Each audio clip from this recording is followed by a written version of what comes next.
There's a myth that saturated fat is good for you. Most of the folks in the paleo and keto communities think that the more saturated fat that you eat, the better. In fact, this was first posited as the cause of heart disease back in the 1950s by a very famous nutrition researcher from the University of Minnesota by the name of Ancel Keys. He published a very famous study called the 7 Countries Study that purported that animal fat, the more saturated fat that people ate, the higher their risk of heart disease. Now, he presented his findings to the World Health Organization, and the World Health Organization believed what he said. And so the low-fat movement came about. Now, I've looked at Ancel Keys, all of his studies. I looked at them over and over again. And interestingly enough, Ancel Keys is tied for the longest living nutritionist on record. And Ancel Keys, I've had the pleasure of interviewing his housekeeper, ate huge amounts of olive oil. Now, olive oil is not a saturated fat. But what happened with Ancel Keys was people took his data and they thought he was demonizing fat. He wasn't at all. He was demonizing animal saturated fat. So what I've looked at Ancel Keys' data and my own data in that animal fats are associated with animal protein. And it was actually the animal protein that was the big mischief maker in the animal fat, the saturated fat hypothesis. Now, so having said that, the more olive oil that I can get into you, the better your longevity and the better your brain health. And I've got a lot of tricks in the longevity paradox to tell you how to use olive oil or the polyphenols in olive oil to maximize your brain health and your lifespan.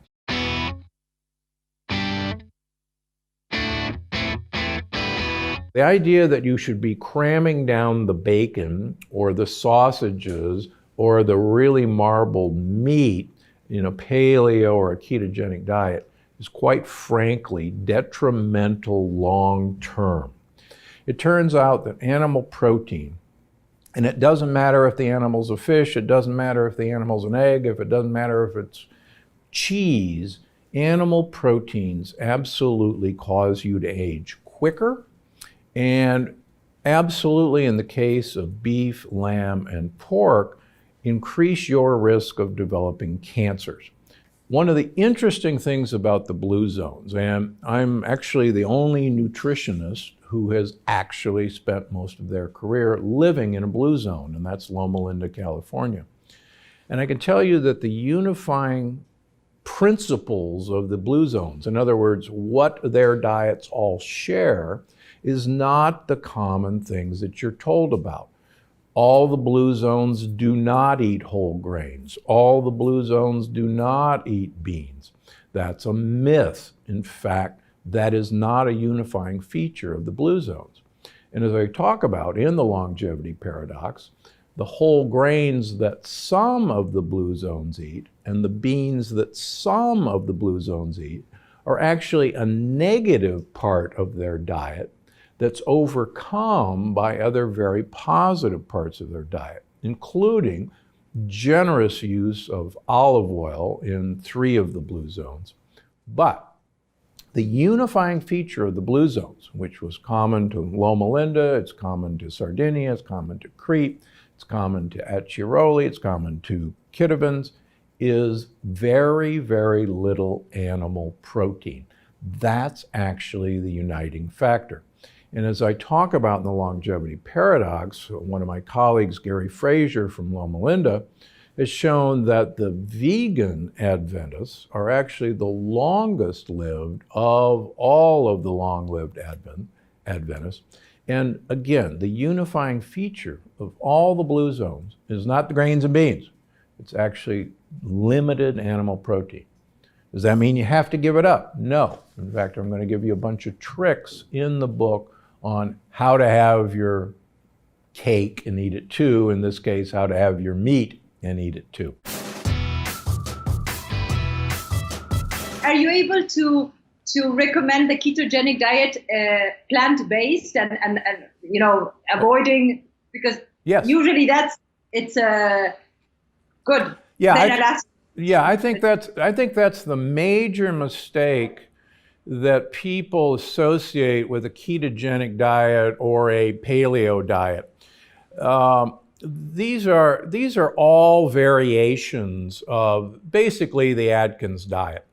And people think that a high protein diet, avoiding carbohydrates, and keeping the fat that's associated with animal protein is a ketogenic diet. And I measure ketones in all of my patients, and the vast majority of patients that I see who say they're on a ketogenic diet, in fact, aren't, because they're eating primarily a heavy protein diet. And this was actually one of the mistakes that Dr. Atkins made. And I know because my original book, Dr. Gundry's Diet Evolution, was done by Random House, who had done all the Atkins diets and all the South Beach diet books. And Dr. Atkins didn't know that we have no real storage system for protein. We need it for wear and repair, but that's about it. So we don't waste energy. So we convert protein into sugar, gluconeogenesis. Mm-hmm. And he actually died a fat man. And so many people in the ketogenic community don't know that protein will turn into sugar. So to get back to your question, I basically tell my patients that I want them to become a gorilla who lives in Italy. Now, you have to think about that for a second. Gorillas only eat leaves and twigs. Mm. And why I want them to live in Italy, because I want them to consume 1 liter of olive oil per week. And that's a huge amount of olive oil. It's about 12 to 14 tablespoons a day.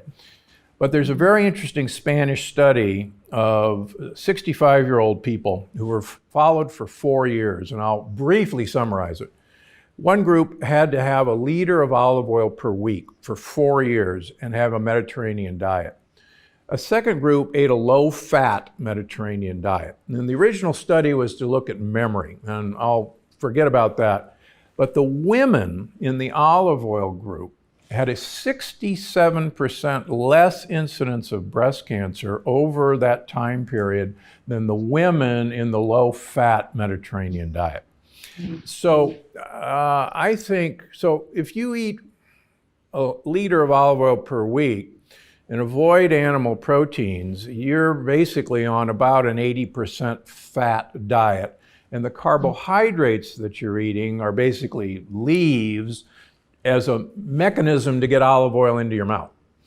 So that's what I do with my patients. Now, I'm not successful entirely. A lot of people will not give up animal protein, but the more I can diminish animal protein, the more successful I am with this program. And among other things, what I want to do is get the gut bacteria participating in educating the immune system. Most of the low-carb diets, whether they're a paleo diet, an Atkins diet, a keto diet, work because they're eliminating most of the lectin-containing foods, which are primarily in the vegetables and the grains and the beans that we're eliminating in those diets. So there wasn't anything miraculous about the high protein or the high fat diet. It was actually what was miraculous was the lectin elimination that they didn't talk about because they actually didn't know that that's why they worked. In fact, when my first book, Dr. Gundry's Diet Evolution, was bought by Random House 11 years ago now, they had done all the Atkins diets and all the South Beach diets. And I had figured out what was wrong with those diets. And one of the things that was common in both those diets is you eliminated grains and beans from phase one. After phase one, you reintroduced grains and beans, and invariably people gained weight. So the answer was, well, go back to phase one, where you eliminate grains and beans.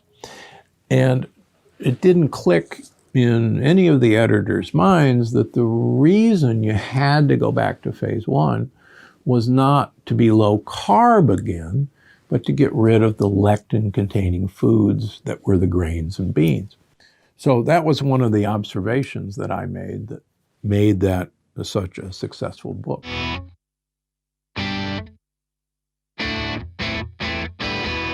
You know, a lot of people that are doing the ketogenic diet actually think all fats are the same. Like they don't really decipher really good fats from bad fats a lot of time. And so really the reason why I wrote this book was to really dive deep and try to understand, is there a difference between, let's say, the fat in an avocado or the fat in wild seafood and let's say the fats in bacon or butter? And it turns out there is a big difference.